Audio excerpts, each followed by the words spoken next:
बिस्मिल्लाहिर्रहमानिर्रहीम, अस्सलामु अलैकुम। आप देख रहे हैं एहतसाब उसामा तैयब के साथ। नाज़रीन, आज के प्रोग्राम में हम बात करेंगे पेट्रोल की कीमतों में इजाफा और उसके बाद फिर कमी कर दी गई, इसके ऊपर हम बात करेंगे। और महंगे पेट्रोल के बाद अब बिजली महंगी करने की तैयारियां की जा रही हैं। IMF का हुकूमत से एक और ये सख्त मुतालबा किया जा रहा है। और मशक़ वस्ता की जो कशीदगी है उस पर पाकिस्तान में बिजली, पेट्रोल, गैस और फिर इसके बाद सारी चीज़ें अशिया खुरोनोश और इसके ऊपर जो है वो इसका इम्पैक्ट आया है। उससे महंगाई की लहर ने आवाम को शदीद परेशान किया है। बिलावल भुट्टो ने भी विफाक को मिनी बजट की हिमायत की मशरूत पेशकश की है। इसके अलावा हम जंग की सूरत हाल पर बात करेंगे, जिसपे ट्रंप ने ईरान को 48 घंटे का अल्टीमेटम दिया और उसके बाद कहा है कि हम आप पर जहन्नुम की आग बरसाएंगे।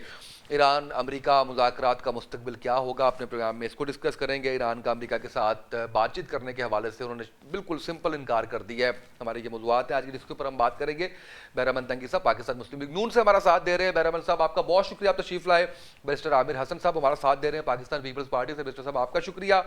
बैरिस्टर शाहिद मसूद साहब पाकिस्तान तहरीक इंसाफ से हमारा साथ दे रहे हैं। बैरिस्टर साहब आपका शुक्रिया। बैरामन तंगी साहब, मैं सर आपसे जानना ये चाहूँगा सबसे पहले कि पेट्रोल की कीमतें आपने पहले जब बढ़ाई तो उस वक्त भी आपके पास जो पेट्रोल पड़ा हुआ था वो 25 से 30 दिन का पेट्रोल का आपके पास ज़ख़ीरा पड़ा हुआ था पुराने रेट से आपके, और आपने उसके ऊपर कीमतें बढ़ा दी। उसके ऊपर भी काफ़ी तनकीद की गई। देन आपने अभी फिर जब ये जो पेट्रोल की कीमतें बढ़ी हैं, इसमें भी दुनिया में पाकिस्तान नंबर 1 आया है, जिसने कीमतें इतनी ज़्यादा बढ़ाई हैं। यानी तकरीबन 70% आपने जो है वो इनक्रीज़ कर दिया। आप चलें कर दिया, फिर उसके बाद आप उसकी कीमत कम कर रहे हैं। तो ये क्या स्ट्रेटजी है इसकी, ये समझ से बाहर है, कुछ बताएंगे? बिस्मिल्लाहिर्रहमानिर्रहीम। उसामा साहब, मैंने पहले दिन जब जंग शुरू हुई इंडिया और इजराइल की गठजोड़ से और पूरे हित्ते को लपेट में लिया, तो मैंने पहले दिन टॉक शो में कहा था कि अगर खुदा न करे जंग ने तुल पकड़ ली तो energy crisis, inflation crisis, petroleum crisis और न सिर्फ पाकिस्तान में बल्कि पूरी दुनिया मुतासिर होंगे। तो मैंने कहा था कि इस जंग में पाकिस्तान का एक कंस्ट्रक्टिव रोल होगा और पाकिस्तान की तरफ पूरी दुनिया भी देखेगी और पाकिस्तान को इस पोजीशन में देखते हैं कि पाकिस्तान अपना एक किरदार अदा कर सकते हैं। तो आज बेशक पाकिस्तान ने जो कीमतें बढ़ा दी, मैं आपको बता दूं कि गरीब आदमी नहीं बल्कि पाकिस्तान के जिस तबके से भी ताल्लुक रखते हैं, जो मुफ्त पेट्रोल डालते हैं, उसके अलावा जो खरीदते वो सब मुतासिर है। लेकिन एक बात मैं आपको बता दूं कि अगर एक हुकूमत रूटीन से वो कीमतें बढ़ाती है तो उस पे आप क्रिटिसिज्म भी कर सकते हैं, उस पे आप तनकीद भी कर सकते हैं और उनको प्रेशराइज भी कर सकते हैं। जैसे पिछली हुकूमत ने 60 रुपए से 150 रुपए पे ये पेट्रोल पहुंचाई थी। लेकिन अभी मैं आपको बता दूं कि सिर्फ पाकिस्तान में नहीं, बहुत ज्यादा ममालिक ने 80%, 70%, बल्कि 85% भी कुछ ममालिक है कि उसने अपनी कीमतें बढ़ाई है। लेकिन साथ साथ मैं आपको बता दूं कि बिल्कुल मुश्किल है कि ऐसे फैसले करते हैं अवामी हुकूमतें, कभी भी ऐसे फैसले नहीं करते कि उस पे अवाम पे बोझ डाले, बल्कि अवामी हुकूमतें ये समझती हैं कि वो अवाम को रिलीफ दे दी। और पाकिस्तान मुस्लिम लीग नून की हुकूमत में 60 रुपए पेट्रोल भी मतलब जो GDP ग्रोथ है वो 4%, 6% पे पहुंच जाता है। इन्फ्लेशन 4% पे था। इसी तरह मुख्तलिफ जो रिलीफ थी, पेट्रोल की कीमत 60 रुपए थी। लेकिन फिर जब एक हुकूमत आई 2018, 25 जुलाई 2018 के बाद, तो उसने जो इन्फ्लेशन थी, जो GDP ग्रोथ था, जो मतलब कि कर्जे थी, तो वो आपको पता है। और फिर एक लीडर रह चुका है जो कि वो उस वक्त प्राइम मिनिस्टर थे, उसने भी कहा था कि अगर ईरान वगैरह की जंग शुरू हो जाती है तो फिर ये पेट्रोल की कीमत 400-500 रुपए तक पहुंच जाती है। और उसने भी रोजमर्रा अशिया की कीमतें, दालें वगैरह की भी बात की, एनर्जी की भी बात की कि इनकी कीमतें बढ़ सकती है। मैं आपको बता दूं कि बिल्कुल मजबूरी के तहत ये कीमतें बढ़ गई है। लेकिन एक बात मुझे आप एक मिनट दे दे उसामा साहब, कि कल पंजाब ने, पूरे पंजाब में जहां पर भी पब्लिक गाड़ी चलती है तो उनको आवाम को ये रिलीफ दिया कि वहां मुफ्त लोग जाएंगे। तो ये भी इस मुश्किल वक्त में गरीब आवाम के लिए, इसलिए कि गरीब लोग पब्लिक ट्रांसपोर्ट में सफर करते हैं, तो उनको एक रिलीफ दिया। मरकजी हुकूमत ने इस्लामाबाद की सतह पर जो पब्लिक गाड़ी थी, वो गरीब लोग जो सफर करते हैं उनको रिलीफ दिया। फिर गरीब लोग जो ट्रेनों में सफर करते हैं उनको किराया न बढ़ने की बात की, मलबरदार गाड़ियों में उनकी किराए न बढ़ने की बात की। तो मैं समझता हूँ कि इस वक्त पूरे मुल्क में तमाम सूबों को चाहिए कि इसी तरह अवाम के लिए कुछ देख ले कि कहाँ कहाँ हम गरीब लोगों को रिलीफ दे सकते हैं। लेकिन एक बात मैं जरूर बात करूंगा कि इस मुश्किल वक्त में हुकूमत ने जो 80% जो जो लेवी का था चार्जेस, वो 80% कम किया। लेकिन मैं एक बात बता दूं कि इस वक्त जो वज़रा है, जो मिनिस्टर्स है, जो ब्यूरोक्रेसी है, उनके पास जो प्रोटोकॉल की गाड़ियां हैं, उनके पास जो स्क्वाड की गाड़ियां हैं, as a Pakistani, as a Pakistan Muslim League Noon की वर्कर, एज ए पार्लियामेंटेरियन, मैं समझता हूं कि आज अगर फेडरल मिनिस्टर है तो उनके साथ जो प्रोटोकॉल की गाड़ी है वो भी खत्म होनी चाहिए, जो स्क्वाड्स की गाड़ी है वो भी खत्म होनी राइट चाहिए। सर, बराबर साहब, अलबत्ता ठीक है, वापस आता हूँ आपकी तरफ। मैं मिस्टर शाहिद साहब बताइएगा, पेट्रोल की कीमतें इतनी बढ़ानी, उसके बाद देवी खत्म करना, क्या हिकमत कार फरमा हो रही होगी हुकूमत की? Bismillahirrahmanirrahim. Thank you so much, Usama sir, for inviting me in your show. अल्लाह आपने कुछ और किया था, जवाब उन्होंने खैर घुमा भरा के कुछ और दे दिया। गुजारिश ये है कि जब से ये हुकूमत आई है, इनकी आपस में कोऑर्डिनेशन या इनकी जो हिकमत अमली है या इनके फैसले करने का जो इख्तियार है, मुझे इनके अंदर ये बेख्तियार लगते हैं। इनकी आपस में जो कोएलिशन में जो लोग बैठे हैं, उनके साथ किसी किस्म का कोई कंसल्टेशन नहीं है। जिसकी रिसेंट एग्जांपल हमने एमक्यूएम के हवाले से देखी, जब इनके गवर्नर को चेंज किया गया तो उन्होंने कहा जी हमें तो बताया ही नहीं किया, रातों रात हो गया। अब आगे मैं थोड़ी देर पहले पीपल्स पार्टी का मौकफ सुन रहा था, वो कह रहे थे कि जी ये पेट्रोल के हवाले से हमारे साथ किसी किस्म की कोई कंसल्टेशन नहीं हुई। और सबसे इम्पोर्टेंट बात देखें कि जुमेरात वाले दिन जो है वो अनाउंसमेंट करते हैं पेट्रोलियम मिनिस्टर साहब आके कि जी कोई और चारा नहीं है, कुछ नहीं रह गया, मतलब हम बिल्कुल बेबस हो गए हैं, इसलिए हम 468 रुपए पेट्रोल की प्राइसेस को लेकर जा रहे हैं। और अगले दिन पूरे दिन पूरी हुकूमती वज़रा जो हैं वो आकर इस चीज को डिफेंड करते रहे कि जी और कोई हल ही नहीं था, और कहां कहां से स्टेटिस्टिक्स उठाकर लाकर देते रहे कि जी ये तो होना ही होना था, इसके बगैर कोई हाल नहीं। And then all of a sudden जो सुपर प्राइम मिनिस्टर हैं हमारे, वो कौम से खिताब करते हैं और वो कहते हैं मेरे पास हल है इसका, मैंने निकाल ली है, मैं 80 रुपए आपको छोड़ रहा हूँ। अब ये कहाँ से आई? उससे पहले सारे वज़रा ये कह रहे हैं जी 600 अरब रुपए का हमारा जो है वो हम लोग हमारी कमी है जो टैक्स कलेक्शन के हवाले से, और ये सब कुछ हम कर रहे हैं आईएमएफ के कहने के ऊपर। अब वो 600 अरब रुपए का जो एक था जो कमी थी, वो कैसे पूरी होगी मुझे नहीं समझ आ रही। या तो वो वज़रा सारे के सारे झूठ बोल रहे थे, और उससे पहले जब वज़रा ने ये कहा तो क्या उस प्राइम मिनिस्टर से ये बात कंसल्ट नहीं की गई थी कि जी हम लोग इसको 468 पे लेकर जा रहे हैं, 160 रुपए बढ़ा रहे हैं? तो उसके बाद प्राइम मिनिस्टर साहब आकर कहते हैं वो सारे वज़रा के जो है उनके किए किराए पे पानी फेर देते हैं और नई एक मंतक लेकर आ जाते हैं। तो इनके गवर्नेंस के इशू हमेशा से रहे हैं। अब देखिए ना, जिस तरह की इन्होंने टारगेटेड सब्सिडी की बात की, मुझे बताए पाकिस्तान की तारीख के अंदर रिसेंट एग्जांपल मैं दे देता हूँ, सैलाब आया था, सैलाब के अंदर इन्होंने टारगेटेड सब्सिडी की बात की। क्या किसी को मिली? उन इलाकों में जाकर आज पूछे तो सही, मेरा इलाका कसूर है, मैंने वहां पे लोगों से राब्ते किए हैं, बल्कि लोग शिकायत लेकर आए कि हम लोग की फसलें उजड़ गई, हम लोगों के घर बह के चले गए, हम लोगों ने रजिस्टर किया, लेकिन आज तक हमें किसी किस्म की कोई सब्सिडी मिली नहीं, या हमें किसी किस्म की जो है वो कोई इमदाद मिली नहीं। तो टारगेटेड सब्सिडी या टारगेटेड एड का तो पाकिस्तान के अंदर इन हुकूमतों ने जो हाल किया है वो भी किसी से ढका छुपा नहीं। तो मुझे तो इनकी गवर्नेंस के ऊपर, इनकी कॉम्पिटेंस के ऊपर सीरियस किस्म के क्वेश्चन मार्क नजर आते हैं।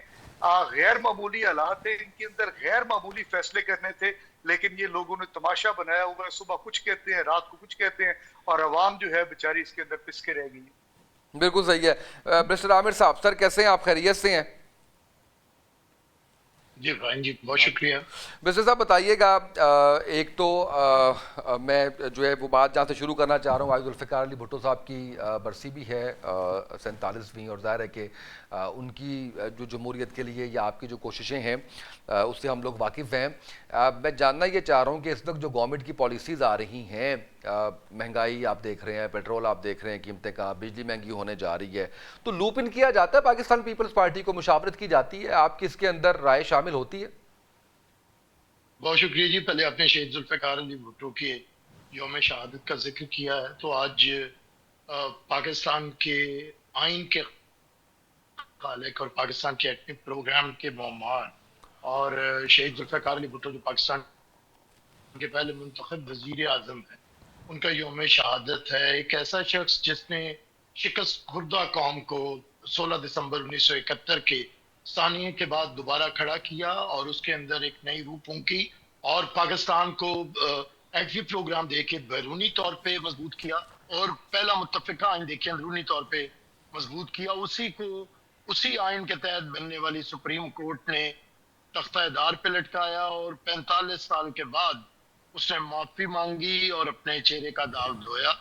तो आज हम खिराज अकीदत पेश करते हैं शहीद जुल्फ़िकार अली भुट्टो को, और पाकिस्तान ऐसे ही कायद का मुंतजर है, ऐसे ही वजीर आजम को की रात तक रहा है जो शहीद जुल्फ़िकार अली भुट्टो जैसा हो और वो विजन रखता हो, जो अवाम के मसाइल को हल करने का गुर जानता हो, जो पाकिस्तान के गरीब और मफलूकुल हाल लोगों की जिंदगियां बदलने का विजन रखता हो, जो पाकिस्तान को आलमी सतह पे एक सरबुलंद मुकाम दे, आलम इस्लाम को मुत्तहिद करे। और वही जुल्फ़िकार अली भुट्टो। आज पता चलता है कि इस कौम ने क्या खोया है और पूरे आलम इस्लाम ने कितना बड़ा लीडर खोया। बहरहाल जो आपने बात की है हुकूमत से मुशावरत की, तो मुस्लिम लीग के हम इत्तेहादी तो नहीं है, हम उन्हें सपोर्ट कर रहे हैं पार्लियामेंट के अंदर, लेकिन उनसे हमारा हमेशा यही गिला रहता है कि ये कभी भी मुशावरत पे यकीन आपने नहीं कहा है आप इत्तेहादी नहीं है, तो बैरामन साहब बहुत शिद्दत से मुस्कुराए हैं। मुस्कुराना बैरामन साहब मुस्कुराना मिस्टर शाहिद को चाहिए था, मुस्कुरा वो रहे हैं। कोई बात नहीं, बैरामन साहब हमारे भाई हैं और पीपल्स पार्टी की तरफ से तोहफा है पीएमएलएन, वो इसलिए मुस्कुरा रहे हैं। दोनों तरफ उन्हीं की बात हो रही है। दोनों हमारी बात हो या पीएमएलएन की बात हो या तंगली साहब की बात है, बिल्कुल सही। अच्छा जी जी तो बताइए। कोई ऐसी बात नहीं। मैं इत्तेहादी इसलिए कह रहा हूँ, ये कोई मैंने इतनी रॉकेट साइंस की बात नहीं की है। इत्तेहादी वो होता है जो कैबिनेट में मौजूद हो, फैसलों में शरीक हो, उसके जरा मौजूद हो, उसकी मर्जी से फैसले होते हों, वो पॉलिसी साजी में शरीक हो। क्योंकि हम ये तमीर साहब मेंबर पार्लियामेंट रह चुके हैं, सेनेटर रह चुके हैं, ये जानते हैं कि जो कॉन्स्टिट्यूशन है आपका, वो कैबिनेट होती है कलेक्टिव रिस्पॉन्सिबिलिटी के साथ। तो क्योंकि हम कैबिनेट का हिस्सा नहीं है, तो इसलिए हम इनकी रिस्पॉन्सिबिलिटी नहीं ले सकते हैं। ये बात इन्हें आईनी तौर पे भी पता है और वैसे भी पता है। तो अब आगे बढ़ते हैं। मुशावरत का फुर्दान है, पीएमएलएन का एक अपना कल्चर है। शायद इनकी जमात में आपने कभी नहीं सुना होगा कि इनकी सेंट्रल एग्जीक्यूटिव कमेटी या सुप्रीम काउंसिल का कोई इजलास होता है, वहां पे कोई फैसला साजी होती है। हमारा तो कोई मामला हो तो हम सीसी के अंदर लेके जाते हैं और सीसी फैसला करती है। तो क्योंकि इनकी जमात के अंदर फुकदान है मुशावरत का, तो ये इसी तरह कहीं पे भी पार्लियामेंट के अंदर भी शदीद फुकदान है, जो हम बारहा मीडिया में कम, लेकिन हुकूमत को उस तक, प्राइम मिनिस्टर साहब तक ये बात बारहा पहुंचाते हैं। और लास्ट टाइम प्रेसिडेंट साहब ने भी ये बड़ी सख्ती से ये बात पीएमएलएन तक पहुंचाई है। देखिए, मुशावरत होने से एक ये चीज होती है कि जब आप मुशावरत करते हैं तो उससे बेहतरी होती है, गवर्नेंस बेहतर होती है। मैं इस मुश्किल वक्त पे तो तनकीद नहीं करता, क्योंकि जंग की सूरत हाल है और पेट्रोल ही ऐसी चीज है और गैस जिसका फुकदान हुआ है और जिसकी वजह से सारे मसाइल, लेकिन इन्हें अगर बेहतर तरीके से हैंडल किया जाता, अगर इसी मामले को ले लें कि पहले इतना इजाफा किया गया और फिर एकदम उसमें वापसी ली गई, तो अगर ऐसे फैसले ही सोच समझ के की जाए, अगर गवर्नमेंट इतनी कमी करने की सकत रखती थी, तो मैं फिर कहता हूं थोड़ा सा और सोच लें तो शायद ये इजाफा भी ना करना पड़ता। बहुत से ऐसे मामलात होते हैं, टैक्सेस कम किए जा सकते हैं। देखिए, पहली बुनियादी चीज जो होती है वो आम आदमी की फलाह की तरफ सोचना है, महंगाई पे काबू रखना है और आम आदमी के रोजमर्रा के मामलात को तरजीह बनाना है। हम पीएमएलएन के खैर खां हैं, उनके लिए हम उनके वेल विशर हैं, इसीलिए हम उन्हें मुशावरत दे रहे हैं और उन्हें बता रहे हैं कि ये अंदाजे हुक्मरानी जो है, जिसमें कंसल्टेशन नहीं है, पार्लियामेंट को फोरम बनाए। यही बात अगर आप पार्लियामेंट के अंदर ले आए, जो समरी प्राइम मिनिस्टर को आती है, उसमें बहस करें हो सकता है कोई हमारा मेंबर, हो सकता है कोई ऑपोजिशन का मेंबर अच्छी तजवीज दे दे जिससे इन मसाइल को हल किया। यही फोरम होता है कलेक्टिव विजडम का, जिसे पार्लियामेंट कहते हैं। अगर आपके पास एक समरी आए, आप कमरे के अंदर उस पर साइन कर दें, कल को शुरू होगा उठे फिर आप एक समरी पकड़े और कौम से खिताबें कम कर दें, तो उससे फिर आपके कद काठ पे फर्क पड़ता है, एक तजब्जुब पैदा होता है, आपके डिसाइसिव होने पे सवालात उठते हैं। तो ये चीजें हैं जिन्हें देखना चाहिए। हम तनकीद का हक महफूज रखते हैं और वो हम ऐवान के अंदर और गवर्नमेंट के सामने करते हैं। मीडिया में हम बड़ी एक तजवीज ही देते हैं कि थोड़ा सा सोचिए। प्रेसिडेंट साहब के साथ मीटिंग हुई प्राइम मिनिस्टर की और कैबिनेट मेंबर्स की, तो उसमें भी प्रेसिडेंट साहब ने कहा कि आम आदमी और गरीब आदमी के ऊपर बोझ ना डाला जाए और इन चीजों को सोचा जाए। बहुत से रास्ते होते हैं जो बेहतर किए जा सकते हैं। ये हमारे दोस्त अब कह रहे हैं पीएमएलएन वाले, हमने इन्हें पिछली पीडीएम की गवर्नमेंट में भी सब्सिडाइज रेट के ऊपर पेट्रोल देने की और एक कार्ड इशू करने की बात की थी आम आदमी को।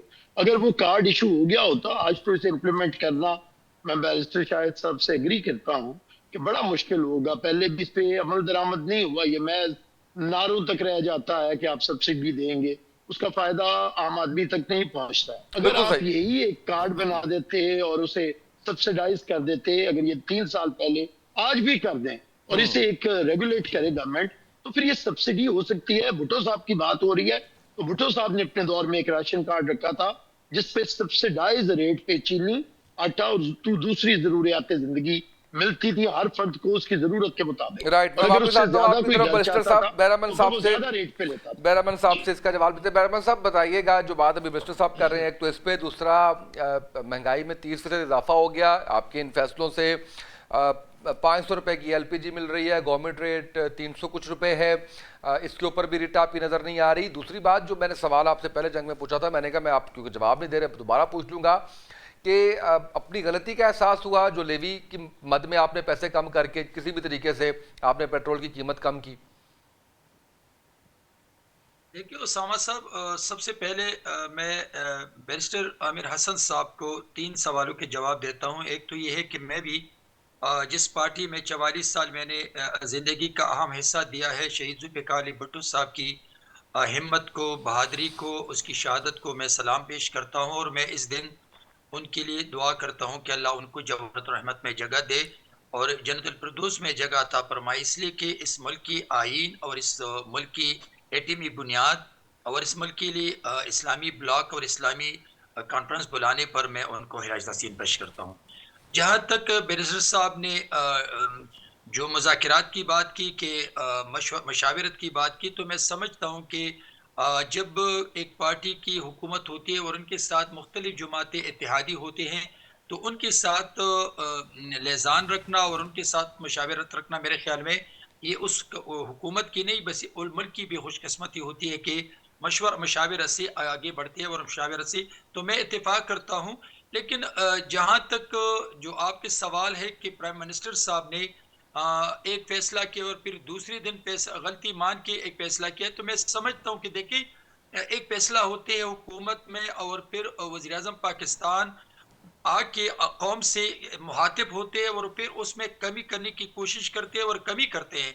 तो मेरे ख्याल में इस फैसले को तनकीद का निशाना नहीं बल्कि इस फैसले को अप्रिशिएट करना चाहिए कि प्राइम मिनिस्टर ने महसूस किया गरीब आवाम की जो मुश्किलात है, तो उस मुश्किल एक तरफ तो पूरी दुनिया को इस जंग ने लपेट में लिया है, एक मुश्किलात है, लेकिन फिर मुल्क की गरीब आवाम की मुश्किलात को अगर अवामी वज़ीर आज़म महसूस करते हैं और फिर फैसले को रखते हैं दोबारा, मतलब कि कुछ कमी लाते हैं, तो मेरे ख्याल में हमें उस पर अप्रिशिएट करना चाहिए। ये नहीं है कि वो एक नालायक वज़ीर आज़म था और फिर उसने फैसला किया और फिर अपना फैसला वापस लेके फिर अवाम को खुश करने की कोशिश की है। मैं समझता हूँ, देखिए उसामा साहब, इस वक्त ज़रूरत इस बात की है कि बेशक अवाम मुश्किल में है, अवाम बहुत तो मुश्किल से गुजर रहा है। मैंने देखे, आपने मुझे नहीं छोड़ा लेकिन मैंने आपको कहा कि मुझे 1 मिनट दे दी।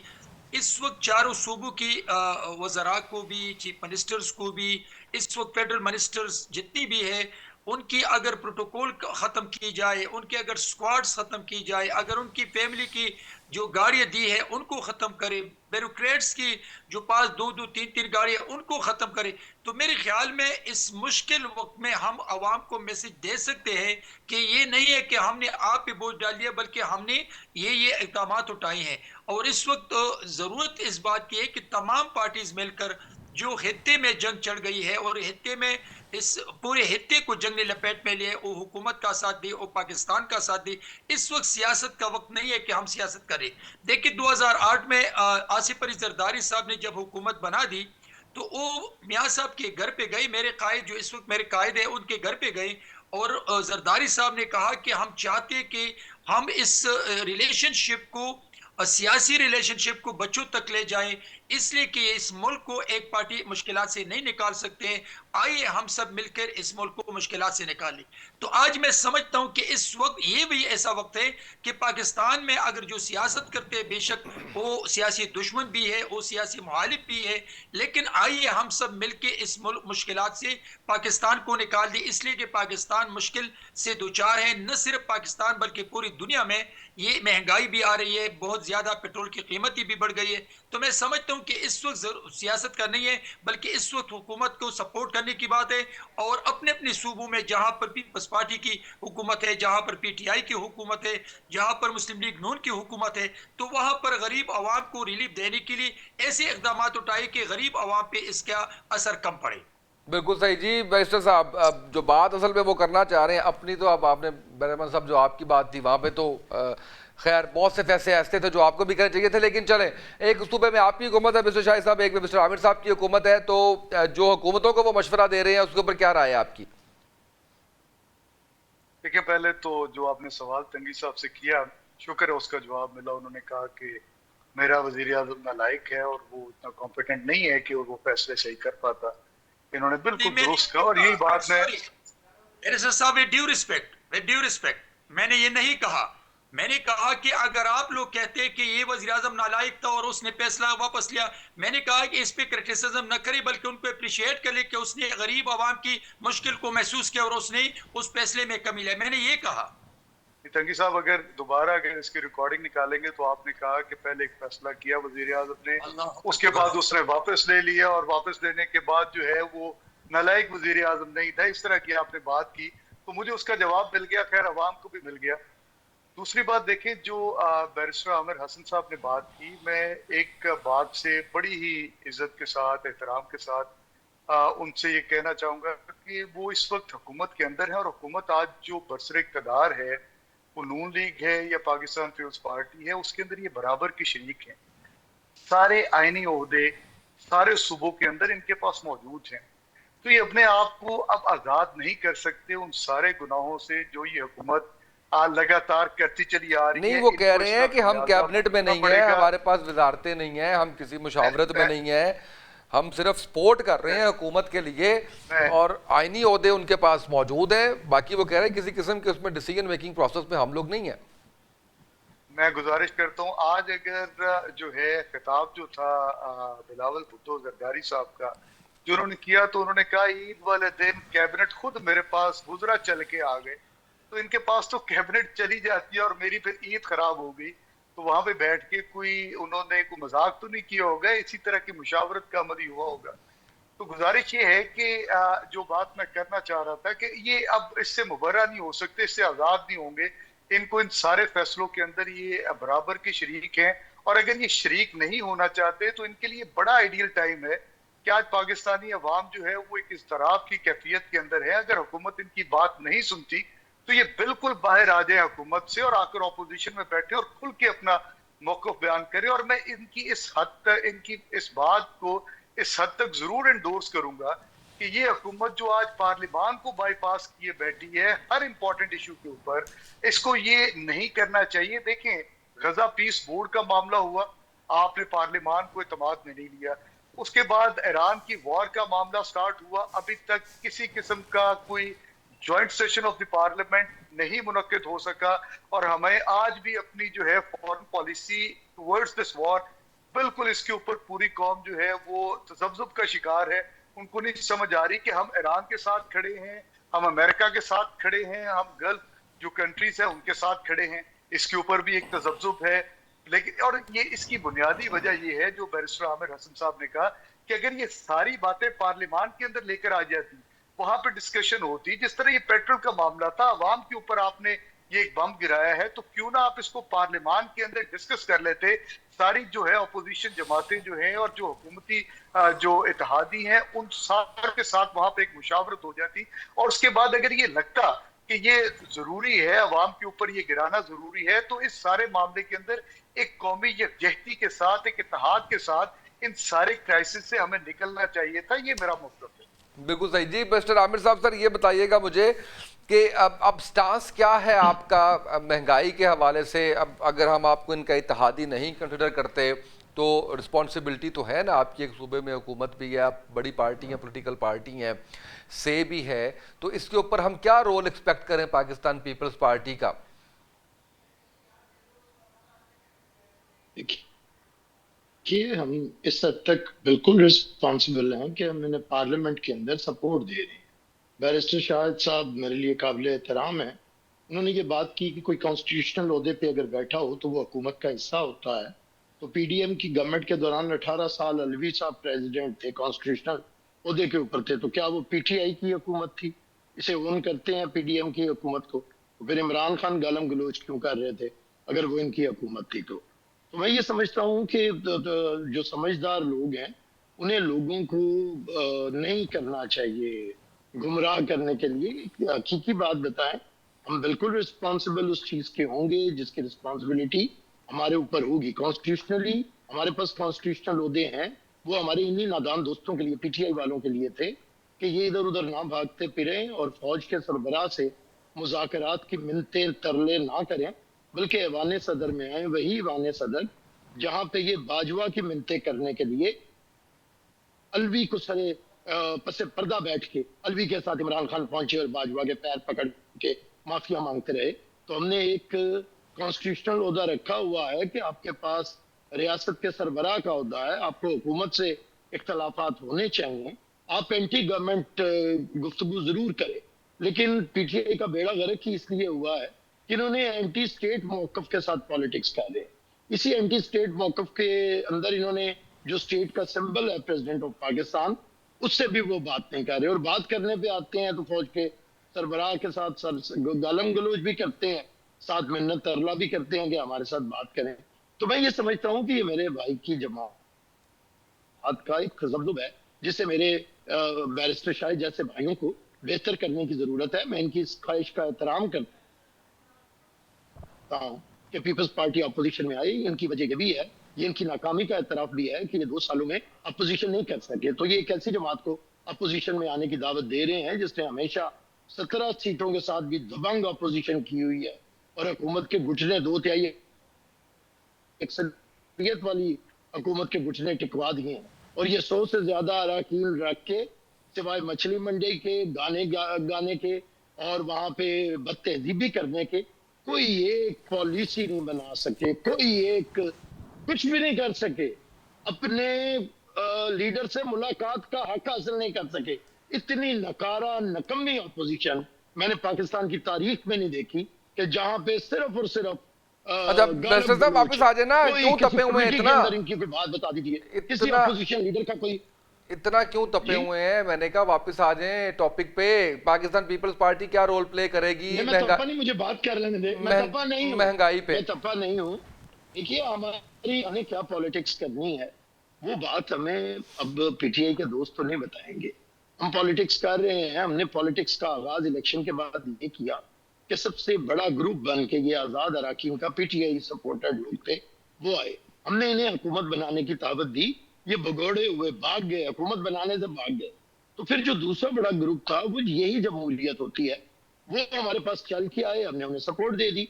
अब ये अगर बजिद हैं कि हम हुकूमत के अंदर मौजूद हैं, तो अब इनकी जिद, इनका कान चिट्टा है, तो मैं उसका क्या कर सकता हूं? हम हुकूमत के अंदर मौजूद नहीं है। बैरिस्टर शाहिद साहब, सदर का होना या गवर्नर का होना हुकूमत में मौजूद होना नहीं होता। ये आप बड़ी बेहतर तरीके से समझते हैं और ये जानते भी हैं। तो इसलिए मैं समझता हूँ अगली बात करें, आइए पार्लियामेंट को कैसे मजबूत किया जाए, वो सारी जमातों को PMLN को, पीपल्स पार्टी को, PTI को मिलकर ये करना चाहिए। ये नहीं होता कि जब आप हुकूमत में हो तो कभी भी उस वक्त पार्लियामेंट को रबर स्टैम्प बना लें और जब आप अपोजिशन में हो तो पार्लियामेंट की बालादस्ती की बात करें। तो पीपल्स पार्टी ने तो हमेशा कॉन्स्टिट्यूशन दे के पाकिस्तान को और फिर रीराइट करके कॉन्स्टिट्यूशन को हमेशा पार्लियामान को वक़्त दी है। हम आज भी आपसे गुफ्तगू शनीद के लिए तैयार हैं अगर आप करना चाहें तो। हमने भी किसी को ना गालम गलोच किया है। हम तो ये कह रहे हैं इसलिए शकूक व शुबहात से दूर हों और आइए एक अच्छी सियासत की बुनियाद रखें। हमें हमारा रोल प्ले करने दें, आप अपना अपोजिशन का रोल तो प्ले करें। आपके 100 से ज्यादा अरकान है और आपको एक अपोजिशन लीडर नहीं मिला, आपको भाड़े से मार्केट से लेना पड़ा महमूद अचकजई। आपके 30 से ज्यादा अरकान सेनेट में है, आपको भाड़े पे एक लेना पड़ा। वही जमात राइट मिनिस्टर साहब ब्रेक से वापस आते हैं, ब्रेक पे जाना है मिनिस्टर साहब, अपने मेंबर्स पे एतमाद करें। ब्रेक पे जाना है, ब्रेक से वापस आएंगे। सवाल मेरा वही है, पाकिस्तान पीपल्स पार्टी से अवाम क्या एक्सपेक्ट करे इस महंगाई के तूफान को ख़त्म करने के लिए, इसमें कुछ ईज़ फराहम करने के लिए पाकिस्तान पीपल्स पार्टी क्या रोल प्ले करेगा? ब्रेक पे जाते हैं, वापस आते हैं। मिस्टर शाहिद साहब भी बात करना चाह रहे थे, बैरमन साहब भी बात करना चाह रहे थे, उनकी तरफ बढ़ेंगे। एक शॉर्ट ब्रेक, नाज़रीन हमारे साथ रहिएगा। वेलकम बैक नाज़रीन। गुफ्तगू थोड़ी सी हमारी जो है वो किसी और तरफ निकल गई है। मिस्टर आमिर साहब, मैंने आपसे सवाल का जवाब ज़रूर लेना है कि अवाम आपसे क्या एक्सपेक्ट करें, लेकिन आपकी बात के दौरान जो है वो मल्टीपल टाइम्स बात करना चाह रहे थे मिस्टर शाहिद साहब और बैरमन साहब भी। मिस्टर शाहिद साहब पहले आप और फिर बैरमन साहब, मैं आपकी तरफ पढ़ता हूँ। जी मिस्टर शाहिद साहब। पूरी बात मैंने सुनी और उन्होंने अपना पूरा एक कथारसिस जो है वो PTI के मतलब बयान किया। सिर्फ छोटी सी 2-3 बातों के अंदर इनका जवाब दूंगा कि अवाम सब कुछ देख रही है। देखें, इस हुकूमत के अंदर आप कहते हैं जी हम आईनी ओहदों के ऊपर हैं, ये हुकूमत आज आपकी वजह से ही बरसर इक़्तिदार है।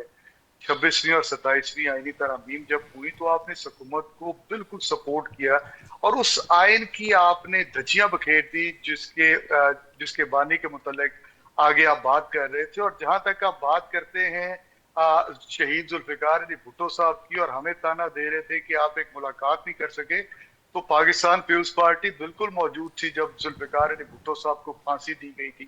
तो आप लोगों ने क्या कर लिया था? तो इस तरह ना किया करें, इस तरह की बातें मत करें। आपको पता है कि ये हुकूमत आज जो है वो इमरान खान साहब को जो है वो पाबंदे सलासल करके नहीं बैठी हुई।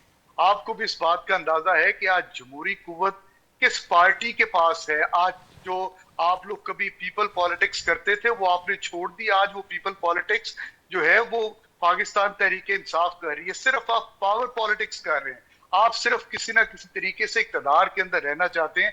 तो मुझे ये बताएं, जो PDM के 2 साल आपने गुजारे उसके अंदर भी क्या आप हुकूमत के अंदर नहीं थे? क्या उस सारे गुनाहों का भी मलबा आज आप किसी और पे डाल देंगे? आज जो कुछ पाकिस्तान की आवाम के साथ हो रहा है, जो इस पार्लियामान की बेतौकीरी हुई है, पार्लियामान के ऊपर बार बार हमले हुए हैं, वहां पे मेंबर नेशनल असेंबलीज को उठाया गया है, ये आपकी मौजूदगी के अंदर सब कुछ हुआ है। आपने इस हुकूमत को बैसाखियां दी हुई हैं और फिर आपने जो बात की कि हम आपके साथ क्यों ना मिले, ये हमारा फैसला था कि हमने किस तरह जो है अपोजिशन में बैठना है या हुकूमत के अंदर जाना है। हम बैठे लोगों की ख्वाहिश के मुताबिक, और आज जो लोग हैं वो हमसे जो उन्होंने मैंडेट दिया था, जो 2 करोड़ 70 लाख वोट दिए थे, पाकिस्तान तहरीक इंसाफ सबसे बड़ी जमात उभर के सामने आई। लेकिन फिर वही हुआ जो फॉर्म 47। अगर शहीद जुल्फिकार अली भुट्टो की आज जमात होती तो आज आपको कहने की जरूरत ना पड़ती। आज आप हमारे साथ खड़े होते, आज आप जमहूरियत के साथ खड़े होते, आज आप पार्लियामान के साथ खड़े होते। लेकिन अफसोस होता है इस बात पे कि पाकिस्तान पीपल्स पार्टी जो कभी अवाम की जमहूरी जमात थी, आज बिल्कुल जो है जमहूरियत के रास्ते से हट निकली है, दूर जा निकली है।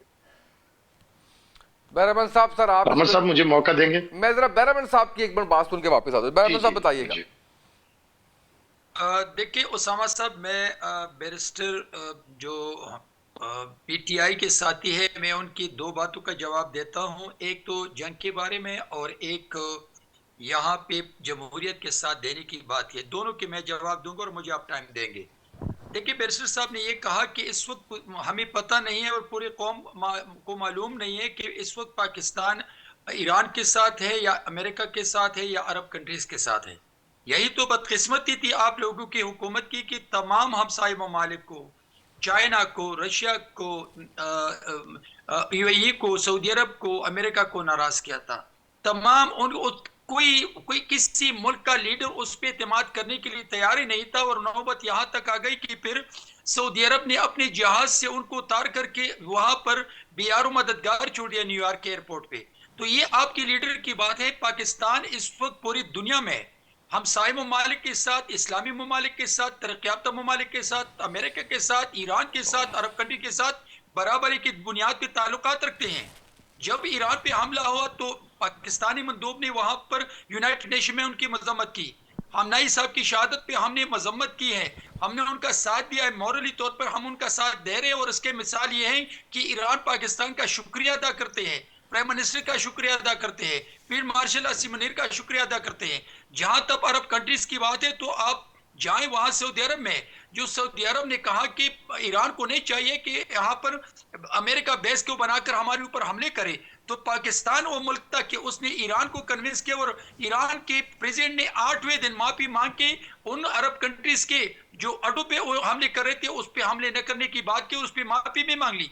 तो पाकिस्तान इस वक्त पूरी दुनिया में वो मुल्क है जो पूरी दुनिया पाकिस्तान की तरफ देख रहे हैं, और वो समझते हैं कि पाकिस्तान इस पोजीशन में है कि वो इस जंग को खत्म भी कर सकते हैं और तमाम लोगों को मेज पे ला सकते हैं, और वो लाने की पोजीशन में है और वो आ जाएंगे मौज पे। तो मैं समझता हूँ कि पाकिस्तान के प्राइम मिनिस्टर इस वक्त वो प्राइम मिनिस्टर नहीं है जो तमाम सरबराहान को, हमसाय ममालिक को नाराज किए थे, और किसी कोई मुल्क पाकिस्तान के साथ जाने के लिए तैयार ही नहीं था। आज तो पूरी दुनिया के सरबराहान वो पाकिस्तान की तरफ देखते हैं, वज़ीर आज़म पाकिस्तान मियां मोहम्मद शहबाज शरीफ की तरफ देखते हैं, और ये वो हुकूमत है जो इस वक्त पूरी दुनिया की में सियासत का महवर है। जहां तक आपने कहा कि पीपल्स पार्टी आज हमारे साथ होती जमहूरियत के लिए, तो मैं तो मुस्लिम पीटीआई को सियासी जमात ही नहीं समझता हूं। आज आए यहां पर खैबर पख्तूनख्वा में आप लोगों की हुकूमत है, तो आपके एक सियासी नाबालिग चीफ मिनिस्टर कहते हैं कि जो लोगों ने हमें वोट दिया इसलिए नहीं दिया कि हम उनकी खिदमत करें, वो तो इसलिए वोट दिया है कि हम मुजरिम कैदी 804 की रिहाई के लिए काम करें। वो तो 18 अमेंडमेंट के बाद जो वसाइल सूबे को मिले हैं वो तो वो वसाइल अवाम पे खर्च नहीं करते हैं, वो तो अपने लीडर की रिहाई पे खर्च करते हैं। अगर आपका स्पोक्स पर्सन यहाँ पे जो एक सियासी नाबालिग है वो टीटीपी तंजीम को दहशतगर्द तंजीम मानने के लिए तैयार ही नहीं है। आपका यहाँ एक सियासी नाबालिग चीफ मिनिस्टर है, वोट इमरान खान की रिहाई के लिए दिया था। सुने अपने फ्लोर पे बात करें, अपने फ्लोर पे बात करें प्लीज, मैं रिक्वेस्ट करता हूँ। आपके एक नाबालिग चीफ मिनिस्टर यहाँ बैठे हैं, वो कह रहे कि जो पाकिस्तान कह रहे कि तालिबान रिजीम हमारे ऊपर हमले कर रहे हैं, तो इनका सबूत दे दे। ये सबूत क्या यूनाइटेड नेशन की रिपोर्ट से, सूबाई हुकूमत की रिपोर्ट से, मरकजी हुकूमत की रिपोर्ट से, सिक्योरिटी फोर्सेस की रिपोर्ट्स में? क्या आपके सियासी नाबालिग चीफ मिनिस्टर को पता नहीं है कि यहाँ पर तालिबान रिजीम इन्वॉल्व है? जहां पर दहशतगर्द हमले होते हैं उसमें जो मुर्दार होते हैं वो तालिबान होते हैं, जहां पे दहशतगर्दी होती है वो तालिबान अफगानी होते हैं। तो ये मैं आपको बता दूं कि आपकी पार्टी कब सियासी पार्टी बन गई और आपकी पार्टी कब डेमोक्रेटिक प्रोसेस में शरीक हुई है। अच्छा बिल्कुल ठीक है। बैरिस्टर आमिर साहब आप रिस्पॉन्स करना चाह रहे थे, बैरिस्टर साहब बताइएगा। बैरिस्टर आमिर साहब मुझे 1 मिनट दे दे, ये देखिए, मुझे 1 मिनट दे दे प्लीज, मुझे 1 मिनट दे दे। जब आपका प्राइम मिनिस्टर कठपुतली प्राइम मिनिस्टर था तो उस वक्त क्या उसने अपोजिशन लीडर मियां शहबाज शरीफ साहब को उसका से अपोजिशन लीडर का स्टेटस दिया था? उसने किसी अहम मीटिंग में उनके साथ बैठने की बात की थी? उनके साथ हाथ मिलाने से इनकार नहीं किया था? उसने ये नहीं कहा था कि मैं अपोजिशन लीडर के साथ नहीं बैठूंगा? तो जब आपका वो लीडर कठपुतली प्राइम मिनिस्टर था तो उस वक्त भी वो डेमोक्रेटिक प्रोसेस में शरीक नहीं था। और आज अगर आप अपोजिशन में हैं तो आज भी आपको क्या पता डेमोक्रेटिक प्रोसेस का, आपको क्या पता पार्लियामेंट का, आपको क्या पता है जमहूरियत का, आपको क्या पता है सियासत का? अगर आप सियासत कर लेते और सियासी जुमात आपके होती तो आज आपके रवैये सियासी होते। आप लीडर को जबरदस्ती रिहा करने की बात ना करते, आप अडियाला जेल की ताली तोड़ने की बात ना करते। मैं रिस्पॉन्ड कर दूं जी प्लीज बैरमन साहब, सर क्लोजिंग का वक्त भी हो रहा है, मुझे सर मुझे जवाब लेना है। जी मिस्टर आमिर साहब आप, और फिर मिस्टर साहब आपकी तरफ आता हूं। जी मिस्टर आमिर साहब। जी देखिए, जो सवाल आपने मेरे से किया था, पीपल्स पार्टी वही किरदार अदा कर रही है जो अवाम ने जिम्मेदारी दी है। हम बैलेंसिंग फोर्स हैं, हम चाह रहे हैं कि जमहूरियत भी बाकी रहे और अवाम के मसाइल के ऊपर तवज्जो दी जाए। हम पार्टी की सतह पे भी ये बात करते हैं, और प्रेसिडेंट ऑफ पाकिस्तान ने खाने सदर में जो हुई थी मीटिंग जिसकी सदारत सदर पाकिस्तान ने और वजीर आज़म ने की थी, उसकी आपने मिनट्स पढ़े हैं, आपने उसने भी पढ़ी हैं। उस पर प्रेसिडेंट साहब ने अवाम पे कम से कम बोझ लादने की बात की थी, और ये हमारा असूल है। दूसरी बात यह है कि मैं कभी भी तनकीद ऐसी नहीं करता। शहीद जुल्फ़िकार अली भुट्टो को आज हमारे दुश्मन भी मानते हैं और ये भी उनकी तारीख, लेकिन मुसीबत ये है कि बैरिस्टर शाहिद साहब का लीडर जमहूरी लीडरों का कभी भी गुण नहीं गाता रहा। वो अयूब की तारीफें करता है, जिया के कहने में सियासत पे आया, मुशर्रफ की खैरात पे पार्लियामेंट में आया, बाजवा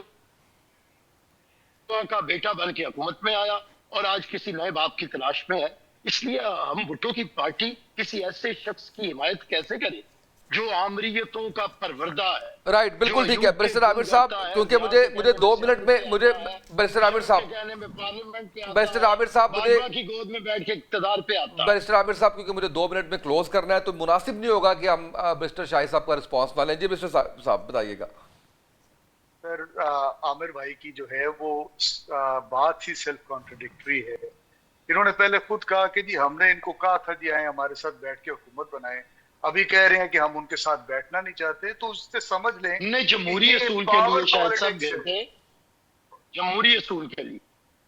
जी जी, तो उस वक्त जमहूरी असूल जो हमने थे, आपकी जब हुकूमत में आपने शामिल नहीं होना था, जैसे नून में नहीं शामिल हुए। हमने आपको कहा था हुकूमत बना लें क्योंकि अगर आप बड़ा ग्रुप है। हमने कोई गैर जमहूरी बात नहीं की। पहले भी आपने कहा, मैंने जो भुट्टो साहब को अगर हम नहीं बचा सके तब पार्लियामेंट नहीं थी, हमारे 100 अरकान नहीं थे, तब आमरीयत थी, कोई पार्लियामेंट नहीं। राइट साहब, राइट बैरिस्टर शाहिद साहब जी पार्लियामेंट मौजूद है। जी बैरिस्टर शाहिद साहब, मैं यही कह रहा हूँ, आप तारीख को तारीख के साथ मिलाएं तो सही। आमिर साहब, आपने खुद देखा इसी पार्लियामान के अंदर कि लीडर ऑफ द ऑपोजिशन के साथ क्या हुआ। जब 27वीं आईनी तरमीम हो रही थी, क्या लीडर ऑफ द ऑपोजिशन मौजूद था? आप भी उसी पार्लियामान का हिस्सा थे, आपकी जमात वहां पे मौजूद थी। क्या उस वक्त आप ये इशू नहीं उठा सकते थे कि लीडर ऑफ द ऑपोजिशन और ऑपोजिशन को बाकायदा टाइम दिया जाए? फिर आपने नहीं देखा था कि जब ये 26वीं और 27वीं आईनी तरमीम हो रही थी, उस वक्त जो है किस तरह लोगों को घरों से उठाया गया, उनकी बोलियां लगी, जिस तरह सिंध हाउस के अंदर जमीर का। आप अगर अपोजिशन लीडर अयूब के पोते को बनाएंगे, मुझे अगर मुकम्मल कर लेने देंगे, देखें किसी जमहूरी बंदे के बगैर अयूब का पोता आपका अपोजिशन लीडर था, तो क्या जमहूरियत की तवक्को आपसे की जा सकती है? बताएं। देखें, गुजारिश ये है, उसको अवाम ने वोट दिया था, वोट बताइए को आया था ना, और उसे क्या चाहेंगे पार्लियामान के अंदर। आपने भाई अपोजिशन लीडर तो वोटों से नहीं बना था, वो तो आपके वोटों से बना था ना। आज महमूद खान अचकज़ई, जिसका आप सब एहतराम करते हैं, नहीं आपके वोटों ने हमारी हुकूमत ने नहीं बनाया। 5 दिन आपने पार्लियामान के अंदर उनको कैद करके रखा, महमूद खान अचकज़ई को और अलामा राजा नासिर अब्बास को। उनको किस जुर्म की जुर्म की बर्दाश्त थी उनको? 5 दिन आपने राइट सर मुझे क्लोजिंग पे जाना है। बहुत शुक्रिया, thank you so much mister Shahid साहब, आपका शुक्रिया, मिस्टर आमिर साहब आपका शुक्रिया, बरहमन तंगी साहब आपका शुक्रिया। आज के प्रोग्राम से इतना ही, इजाजत दीजिए, अल्लाह हाफिज।